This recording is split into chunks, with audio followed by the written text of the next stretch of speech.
오늘은 내가 나를 사랑하느냐라는 제목으로 함께 말씀을 나누기를 원합니다.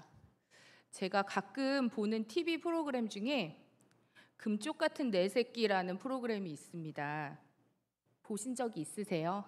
네, 거기 보면 금쪽이라고 이제 하는 그런 아이가 나옵니다. 나오는데 그 아이들은 보통은 문제가 있는 아이들이어서 이제 그 유명하신 오은영 박사님, 소아정신과 전문의 오은영 박사님과 몇몇 패널들이 아이와 부모를 관찰한 화면을 보면서 저 아이를 어떻게 해결을 해줘야 되나 이렇게 이제 박사님의 솔루션을 기다리면서 그렇게 아이들을 이제 촬영한 것을 보는 그런 프로그램인데요. 제가 처음에 이 방송을 봤던 기억이 너무 강렬하게 남아 있는데 그 방송에 나온 아이가 너무 버릇이 없었어요. 엄마한테 막 욕을 하고 막말을 하고 행패를 부리고 발길질을 하고 제가 이제 우연히 처음 봤을 때 그런 아이를 보게 되었습니다. 그래서 저하고 저희 남편이 막 이런 얘기를 했어요. 안 혼나서 그래. 쟤 너무 덜 혼나서 저렇게 버릇이 없다. 한마디로 좀 쟤 맞아야 되는데 덜 맞았다. 왜 저 엄마는 저 아이를 혼내지 않지? 분명히 쟤는 따끔하게 혼내면 저 버릇이 확 좋아질 텐데 이러면서 이제 TV를 보고 있었습니다. 오 박사님이 어떤 솔루션을 주시려나? 애를 좀 혼내세요. 이런 솔루션을 주시려나? 이러면서 이제 기대하면서 보고 있었는데 의외의 그런 해결책을 주셨어요. 아이가 엄마의 사랑을 느끼지 못해서 그러는 겁니다. 엄마가 아이와 시간을 많이 보내주고 아이가 충분히 사랑을 느낄 수 있게 아이의 또 감정을 헤아려 주면 저 아이는 변화될 것입니다. 이런 해결책을 주시는 거예요. 너무 의외였습니다. 아닐 거야. 저 아이가 엄마의 사랑을 원한다면 말을 잘 들어야지. 왜 엄마한테 저렇게 해? 저 해결책은 아닐 거야. 근데 물론 이제 TV 프로그램이니까 연출이나 이런 것도 좀 있겠지만은 진짜 그 어머니가 박사님의 그 솔루션대로 아이의 감정을 좀 받아주고 아이랑 시간을 보내주고 아이가 사랑을 느낄 수 있게 같이 뭐 게임도 해주고 이렇게 하니까 아이가 변화되는 거예요. 정말 아이가 비뚤어졌던 것은 사랑이 부족해서였던 걸까? 정말 사람은 진정한 사랑을 받으면 변화가 되는 걸까? 사랑, 그것은 참으로 신비롭다라는 생각을 하게 되었습니다. 많은 학자들이 말하기를 어린 아이가 태어나서 만 3세가 되기까지 주요 양육자, 그러니까 뭐 주로 어머니이겠지만 뭐 할머니가 될 수도 있고요, 삼촌이 될 수도 있겠지만 그런 주요 양육자와 맺는 관계가 그 아이의 성격 형성이나 이후에 평생 동안 사람들과 관계를 맺는 패턴을 결정을 짓는 중요한 시기라고 합니다. 태어난 지 얼마 안 된 아기는 말을 하지 못할 뿐만 아니라 자기가 뭘 원하는지를 모른다고 그래요. 그냥 불편하다 이 정도지 기저귀를 갈아줬으면 좋겠다, 우유를 줬으면 좋겠다 이런 거를 모르는 상태라고 합니다. 그래서 우는 식으로만 표현을 할 때 그 양육자에게 가장 중요한 것은 그 아이가 원하는 말을 말로 해주는 거라는 거예요. 그래서 엄마가 이렇게 너 기저귀가 축축해서 불편했구나, 너 우유를 먹지 못해서 배가 고팠구나, 이렇게 엄마가 그 아이가 원하는 바가 무엇인지 쫙 캐치를 해서 말로 딱 표현을 해주면 그 아이가 굉장히 안정감을 가지게 되고 자기의 감정이 무엇인지 아는 아이로 자랄 수 있게 된다고 합니다. 그리고 아이가 조금 컸을 때는 아이가 이렇게 조금 엄마를 떠나서 새로운 것들을 탐색하러 건너방에 간다든지 거실에서 조금 멀리 떨어져서 이렇게 떠나 있었을 때 엄마가 다시 돌아왔을 때 그 자리에 이렇게 기다리고 있는 것이 중요하다고 해요. 그래서 저만큼 갔다가 다시 돌아왔는데 엄마가 계속 그 자리에 있네, 엄마가 없어지지 않네, 그러면 사람을 신뢰할 수 있는 정서가 생기고 불안하지가 않다고 합니다. 그런데 이제 태어나서 그 생애 초기에 그런 양육자와 그런 관계를 맺지 못한 사람은 평생을 살아가면서 어떤 사랑을 갈구하게 되고 허전함을 느끼고 살아간다고 해요. 근데 저는 이런 생각을 해봤습니다. 많은 사람들이 허무함을 느끼면서 영혼의 갈증을 느끼면서 살아갑니다. 왜 그럴까? 어떻게 보면 부모의 사랑보다도 더 근원적인 우리 영혼의 아버지, 그 하나님의 사랑이 마음에 충족되지 않았기 때문입니다. 하나님은 크신 사랑을 계속 베풀고 계시지만 그 사랑을 알지 못하고 깨닫지 못할 때 마치 어린아이가 자기가 왜 우는지도 모르는 것처럼 사람들이 내 마음이 왜 허전하지? 내가 열심히 살았는데 왜 허무하지? 내 마음이 왜 답답하고 왜 우울하지? 왜 그런지조차 알지 못하고 헤매일 수 있다는 것입니다. 그럴 때 엄마가 아기에게 아기의 마음을 잘 풀어서 표현해 주는 것처럼 하나님께서 하나님의 말씀을 통해 우리에게 네가 답답한 것은, 네 영혼이 숨이 막히는 것은 바로 이러하기 때문이다. 네가 하나님의 사랑을 알지 못하기 때문이다. 네가 네 자신을 알지 못하기 때문이다. 이렇게 말씀으로부터 우리가 그 해답을 얻을 수 있지 않을까. 말씀 안에서 우리 자신을 깨닫게 되고 하나님의 사랑을 알게 되고 참된 평강을 누릴 수 있게 되리라고 확신합니다. 그래서 저는 그리스도인의 삶은 하나님께 많은 사랑을 받고 그 사랑에 반응하는 삶이라고 생각합니다. 오늘은 예수님과 베드로의 만남을 통해서 하나님의 사랑을 누리고 느끼며 그 사랑을 받은 우리가 어떻게 살아가야 하는지를 함께 나누어 보기 원합니다. 하나님은 원래 사람이 가진 성품을 사용하신다고 저는 믿고 있거든요. 사람은 되게 다양하게 하나님께서 창조하셨는데 그 개개인의 고유한 특성을 하나님께서 굉장히 귀하게 보신다고 생각합니다. 베드로 같은 경우는 아마 매사에 최선을 다하는 사람이었을 것입니다. 베드로와 예수님이 처음 만나던 그 성경의 장면 너무 유명하잖아요. 한번 생각해 보시면 예수님이 베드로를 찾아갔을 때 베드로는 밤이 맞도록 고기 잡는 일을 했는데 허탕을 쳤어요. 한 마리도 잡을 수가 없었습니다. 근데 세계에서 가장 힘든 직업 중에 하나가 어부라고 하더라고요. 어부 일이 굉장히 힘들잖아요. 근데 매사에 최선을 다하는 사람이 아니었다면 좀 잡아보다가 밤 정도 되었을 때 오늘은 허탕이다. 오늘 이제 그만 접자. 그랬을 것입니다. 그런데 이 사람은 밤이 새도록 그 일을 포기를 하지를 않았어요. 자기 생업인 물고기를 잡기 위해 또 이제 결혼을 했다고 알려져 있잖아요. 가장으로서 최선을 다하기 위해 자기 일에 성공하고자 하는 그 열정이 가득했기 때문에 밤이 셀 때까지 그 물고기가 안 잡혀도 포기하지 않고 계속 그 힘든 일을 했습니다. 아마 예수님께서는 베드로를 보실 때 저렇게 자기 일에 최선을 다하는 사람이라면 하나님 나라의 일꾼으로 부르심을 받아도 사람을 낚는 어부로서 최선을 다할 것이라고 생각하셨을 것 같습니다. 그렇게 힘든 베드로에게 예수님께서 깊은 데로 가서 다시 그물을 던지라고 했을 때 보통 사람 같으면 안 갔을 것 같습니다. 너무 힘들잖아요. 예수님께서 어부가 아니시고 이런 거는 다 떠나서 일단 몸이 너무 힘들잖아요. 그런데 이 사람은 다시 갑니다. 그만큼 자기 일에 대해서 성공해내고자 하는 열심이 굉장히 큰 사람이다. 이렇게 생각이 듭니다. 그 성실함, 가장으로서의 책임감, 성공하기 위한 열정, 이런 성품에 걸맞게 그는 뭐든 열심히 했을 것이고 예수님께 가장 사랑받는 신뢰하는 수제자가 됩니다. 그럼 예수님을 따르는 베드로의 상태가 어땠을까? 저는 굉장히 자신만만했을 것 같습니다. 보통 이런 분들은 굉장히 자신만만합니다. 나는 책임감이 있어. 난 열정이 있어. 난 뭐든지 성공시킬 수 있어. 이런 마음으로 예수님을 따랐을 것입니다. 이것이 소위 자기의가 될 수 있습니다. 마가복음 10장 28절에 보면 베드로가 여짜와 이르되 보소서 우리가 모든 것을 버리고 주를 따랐나이다.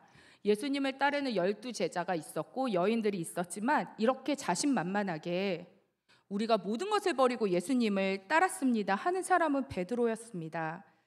예수님께서도 베드로의 이런 말에 이렇게 응답하십니다. 예수께서 이르시되 내가 진실로 너희에게 이르노니 나와 복음을 위하여 집이나 형제나 자매나 어머니나 아버지나 자식이나 전토를 벌인 자는 현세에 있어 집과 형제와 자매와 어머니와 자식과 전토를 100배나 받되 박해를 겸하여 받고 내세에 영생을 받지 못할 자가 없느니라.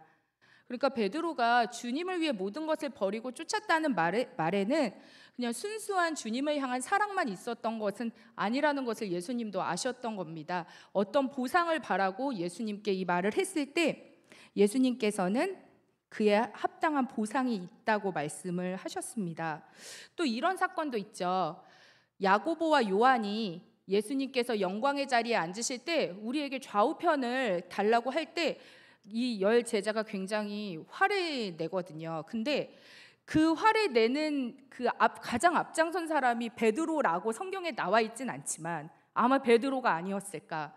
야고보와 요한은 예수님과 사촌지간으로 알려져 있습니다. 그 어머니가 예수님의 어머니 마리아하고 친자매이기 때문에, 그러니까 아마 베드로는 이렇게 생각하지 않았을까. 이건 저의 추측입니다.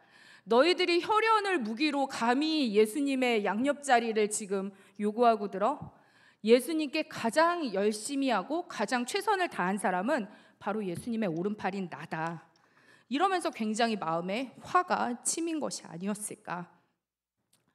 모두가 예수님을 떠난다고 했을 때 결단코 예수님을 떠나지 않겠다고 했던 사람, 예수님께서 죽으실 것을 예고했을 때 앞장서서 예수님을 말렸던 사람, 예수님께서 붙잡히시던 날 대제사장의 귀를 잘랐던 사람, 이렇게 충성스럽고 헌신적이고 최선을 다해서 열심히 살았던 그 사람이 예수님께서 대세였을 때 인기 스타였고 영광의 자리에 오를 것이 확실해 보였을 때는 모든 제자들을 제치고 내가 바로 예수의 곁에서 그를 가장 사랑하겠다고 호언장담했던 사람이 예수님이 별 볼 일 없어지자, 예수님이 죄인이 돼버리자 아주 가차없이 예수님을 짐짝처럼 여기고 도망을 가고 예수님을 부인하고 예수님을 저주하는 사람으로 변해버렸는데요. 이 사건에서 가장 실망한 사람은 예수님이 아니라 저는 베드로 자신이었을 거라고 생각합니다. 내가 이것밖에 안 되는 사람인가? 내가 이렇게 비열한 인간인가? 내가 이렇게 책임감이 없고 이렇게 아무것도 못하는 인간인가? 그 실망의 시간은 베드로에게 너무나 고통스러운 시간이었을 것입니다. 베드로가 예수님을 아주 사랑하지 않은 채 이상한 목적만을 가지고 쫓아간 것은 물론 아니겠지만 영광 속에 계시는 예수님을 따라갈 때 베드로는 예수님 위에 많은 것들이 덧붙여져 있는 예수님을 보고 쫓아갔습니다. 예수님의 인기, 예수님의 명예, 예수님의 이적, 예수님의 기대되는 성공, 그것들이 예수님 위에 가득 덧씌워진 예수님을 바라보며 베드로는 예수님 앞에서 자기의 성품대로 아마 최선을 다했을 것입니다. 그런데 자기 자신에 대한 극도의 실망감이 몰려왔을 때 그는 바로 예수님께 덧씌워져 있던 모든 것들이 다 벗겨지고 예수님, 그분 자체를 바라보게 된 것입니다.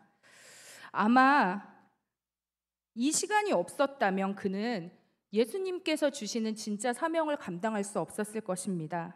그의 자신만만함과 그의 타고난 성실함과 그 열심만으로는 예수님께서 지고 가시는 그 십자가를 지고 갈 수 없었을 것입니다. 그렇게 하나님께서는 베드로가 자기의 열심을 내려놓고 예수님께 더 씌워진 것들을 다 벗겨진 예수님만을 사랑하도록 실패의 자리에 베드로를 두셨습니다. 때로는 하나님께서 우리를 실패의 자리에 두십니다. 나에 대해서 실망하게 하시고 사람들 앞에서 내 평판이 조금 안 좋아질 수도 있습니다. 사람들 앞에서 망신을 당하게 하기도 하시고 내 힘으로는 할 수 없다는 것을 깨닫게 하기도 하십니다. 그 시간은 우리에게 좀 원망스러울 수 있죠. 하나님께서 왜 나는 이렇게 열심히 하나님을 따라가는데 왜 나에게 이렇게 망신을 당하게 하시고 나의 힘든 모습을 내 스스로 깨닫게 하실까? 그런데 여러분, 사실은 그 시간이 하나님께서 나에게 허락하신 시간으로 인정해야 합니다. 나를 둘러싸고 있는 껍데기를 벗겨내고 진실로 하나님 앞에 서게 하는 시간입니다. 그런데요, 실패가 실패로 끝난다면 그것은 복음이 아닙니다. 예수님께서는 다시 베드로를 찾아오셨습니다. 베드로는 디베랴 호숫가에서 예수님을 만났을 때 너무 기뻐서 바다로 뛰어내려 예수님께 달려왔습니다. 그러나 자기가 예수님을 배신하고 실망스러웠던 그때 느꼈던 예수님에 대한 진짜 사랑을 예수님의 면전에서는 차마 먼저 말하지 못했을 것입니다. 주님께서 먼저 베드로에게 이런 질문을 하십니다. 요한의 아들 시몬아, 내가 이 사람들보다 나를 더 사랑하느냐? 이 질문은 이런 뜻입니다. 네가 여기 있는 이 사람들보다 다른 이거 7명의 이제 제자가 있는 곳에 예수님께서 나타나셨는데요. 너 말고 여기 있는 제자들 사람들보다 그들이 나를 사랑하는 것보다 네가 나를 더 사랑하는 게 맞느냐 이렇게 물어보신 겁니다. 참 말하기가 민망했겠죠. 원래는 항상 대장 노릇하고 너희들보단 내가 예수님 곁에서 예수님 오른팔로 내가 예수님 모실 거야 했는데 너무 스스로 실망스러운 행동을 했잖아요. 그래서 참 대답하기가 어려웠을 겁니다. 예수님이 이렇게 말씀하신 뜻이었겠죠. 너는 늘 그래 왔었지. 너는 나의 오른팔이라고. 너는 세상 누구보다도 나를 사랑한다고. 너는 다른 사람이 다 나를 떠날지라도 너만은 내 곁에 반드시 남겠다고. 너는 언제까지나 너의 충성을 다할 거라고. 그때 베드로는 실패한 마음을 딛고 이렇게 고백합니다. 주님, 그러하나이다. 내가 주님을 사랑하는 줄 주께서 아시나이다. 베드로가 실패했던 것을 만회시키기 위해서 예수님께서는 3번을 질문하셨습니다. 내 어린 양을 먹이라. 내 어린 양을 치라. 내 어린 양을 먹이라. 대답하는 베드로에게 예수님께서는 사명을 주셨습니다. 사랑에 응답하는 삶은 사명을 감당하는 삶입니다. 사랑에 응답하는 삶은 주님의 양떼를 돌보는 삶입니다. 이제 베드로는 예수님의 사랑에 응답하는 그 사랑으로 예수님께서 부탁하신 사명을 감당해야 합니다. 바로 예수님의 어린 양떼를 돌보는 사명입니다. 여러분, 예수님의 사랑을 깊이 느끼셨죠? 예수님은 지금도 우리에게 물으십니다. 내가 나를 사랑하느냐? 비록 실패한 적이 있지만, 비록 힘들었던 적이 있지만, 그래도 나는 너의 곁에 계속 머물러 있다. 내가 나를 사랑하느냐? 사랑한다고 대답하는 우리에게 예수님께서는 사명을 주십니다. 내 어린 양을 먹이라. 우리가 정말 예수님의 사랑을 알고 있다면 그 사랑에 대한 응답으로 우리가 보여드릴 수 있는 것은 주님께서 주신 사명을 감당하는 것입니다. 나의 의가 아니라 나의 자신만만함이 아니라 하나님께서 주신 사랑으로 감당하는 것입니다. 우리가 어떻게 주님의 사랑을 감당할 수 있을까요? 여러 가지가 있겠지만 저는 2가지만 생각해 보고자 합니다. 먼저 우리는 사랑하는 마음으로 한국교회를 위해 기도해야 합니다. 하나님께서는 우리를 한국 땅에 태어나게 하셨고 이 땅의 교회를 통해서 복음을 듣게 하셨습니다. 한국교회는 우리가 사랑으로 돌보아야 할 사명의 땅입니다. 한국교회가 복음 안에 바로 서고 그리스도의 몸으로 잘 역할을 감당하도록 우리는 사랑하는 마음으로 기도해야 합니다. 제가 성경에 정말 좋아하는 인물 중에 누가복음 2장 36절에 나오는 안나 할머니가 계십니다. 그분은 이제 예수님께서 태어나셔서 성전에 오셨을 때 예수님을 보시고 사람들에게 주의 구원에 대해서 얘기하셨던 분인데요. 결혼한 후 7년 동안만 남편과 살았고 그 이후로는 과부가 되셔서 평생 사셨는데 84세가 되었을 때까지 성경의 표현에 의하면 주야로 금식하시면서 성전에서 기도를 하셨던 분입니다. 정말 이분은 그냥 기도만 엄청 하셨던 것 같아요. 그런데 제가 대학생 때 이 말씀을 듣고 너무 은혜를 받았습니다. 아, 정말 기도하는 삶이 정말 중요하구나. 이 할머니가 인간적으로 볼 때에는 되게 슬픈 인생을 사신 거잖아요. 남편하고 옛날에 얼마나 일찍 결혼을 했겠어요. 7년밖에 못 사시고 평생 뭐 어떤 즐거움이나 기쁨, 인간적인 그런 게 별로 없어 보이는데 평생 성전에서 기도만 하시면서 84세가 되실 때까지. 그런데 이 할머님은 울지 않으셨을 것 같아요. 예수님을 보고 얼마나 기뻐하셨고 또 얼마나 주의 구원에 대해서 선포하셨는지 모릅니다. 아, 뭔가 큰 일을 해서가 아니라 내가 항상 하나님의 나라를 위해서 기도해야 되겠다 이런 마음을 먹었었는데요. 우리는 맡겨주신 이 교회를 위해서 하나님의 나라를 위해서 기도함으로 사명을 감당할 수 있습니다. 또한 우리는 맡겨주신 자리에서 최선을 다해야 합니다.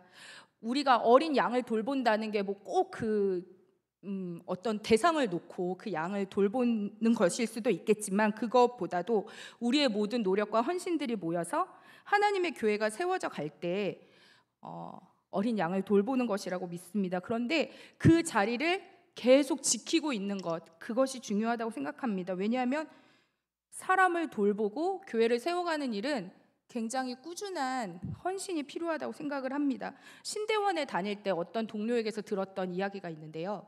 자기 친구가 대학생 때 자취를 했는데 그 자취방에 가면 너무 더러워서 발 디딜 틈이 없었다고 합니다. 여자인데.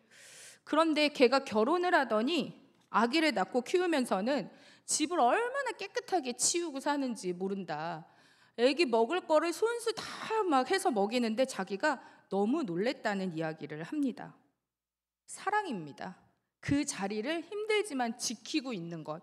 저도 코로나 걸렸을 때 여기 다 한 번씩 걸리셨을 것 같은데, 저 정말 세상에 태어나서 그렇게 아팠던 적이 없을 만큼 완전히 알아 누워서 못 일어났었거든요. 근데 마침 그때 저희 가족이 모두가 코로나에 걸렸습니다. 저희 아들은 4살이었고 딸은 7살이고 10살이고 이래가지고 제가 정말 도저히 몸이 일어나지지가 않는데, 애가 배고파할 것 같아가지고 일어나가지고 뭐 진짜 즉석 죽이라도 막 끓이고 있는 저를 보면서 와, 정말 대단하다, 내가 내 자신이 대단하다, 이런 생각을 했었는데요. 사랑입니다. 사람을 돌본다는 거, 정말 사랑이 없으면 할 수 없잖아요. 근데 우리가 교회에서 맡겨진 일을 그렇게 꾸준히 한다는 것도 사랑이 없으면 사실 굉장히 힘든 일입니다. 제가 몇 주 전에 유치부 저희 성경학교 했었거든요, 주일마다. 그때 이제 과일을 잠깐 다듬을 일이 있어서 식당에 갔었어요. 저는 되게 금방 끝났습니다. 그냥 과일 몇 개만 썰면 되는 거였는데, 저는 항상 그 밥만 먹었잖아요. 예배 끝나고 12시 한 20분쯤에. 근데 식당에서 봉사하시는 그 권사님, 집사님들이 있는 그 식사 준비의 자리에 제가 처음 가본 거예요. 너무 더웠습니다. 진짜 일도 많으셨겠지만 너무너무 더웠어요, 그날. 이렇게 더운데 이거를 어떻게 하시지? 사랑입니다. 정말 헌신의 자리에 계속 있는다는 거는요, 잠깐 하고 떠날 수는 있지만 그 자리를 지켜가고 교회를 세워간다는 것은 사랑이 없으면 할 수 없습니다. 교회는 이 세상에 복음을 전해야 하고, 예수님을 모르는 사람들이 복음을 영접하고 주님의 백성들이 되는 데에 최선을 다하고 헌신해야 합니다. 세상의 빛과 소금의 역할을 감당하고 하나님 나라를 세워가는 데 쓰임받는 공동체가 되어야 합니다. 교회는 머물러 있으면 안 되고 정체되어 있으면 안 되고, 말씀을 붙잡고 예수님께서 주신 사명을 가지고 나아가야 합니다. 이 모든 것을 누가 합니까? 예수님의 사랑을 아는 사람들이 합니다. 사랑에 응답해서 그 자리를, 맡겨진 사명의 자리를 지키고 있는 사람들이 합니다.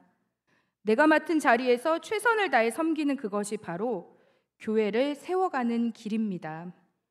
주님은 우리의 죄와 허물을 다 용서하시고 덮어주셨습니다. 어린 시절에 그 한 만 3세 때까지 양육자하고 잘 사랑을 많이 받고 자라야 잘 자란다, 이런 말을 들으면 굉장히 속상해하는 분들이 있어요. 예전에 제가 그리고 신대원에 다닐 때 예배 이거 준비하는 걸 했었는데, 저희가 어버이 주일을 준비했었습니다. 어버이 주일을 준비하면서 막 아낌없이 주는 나무, 이런 거를 했어요. 우리 어버이들은 아낌없이 주는 나무시다. 정말 자신의 모든 것을 다해서 자식을 위해서 주신다. 근데 거기에 속상한 사람들이 있었어요. 왜냐하면 우리 엄마 아빠는 그렇게 안 하셨거든요. 우리 엄마 아빠는 아낌없이 주는 나무가 아니었거든요. 우리 엄마 아빠는 내가 만 3세가 될 때까지 날 그렇게 헌신적으로 돌보신 적이 없거든요. 그런 분들이 없을 것 같아요? 되게 많습니다. 그러면 속상해요. 그럼 나는 뭐야? 난 잘 자라고 있는 거야? 난 잘 살고 있는 거야?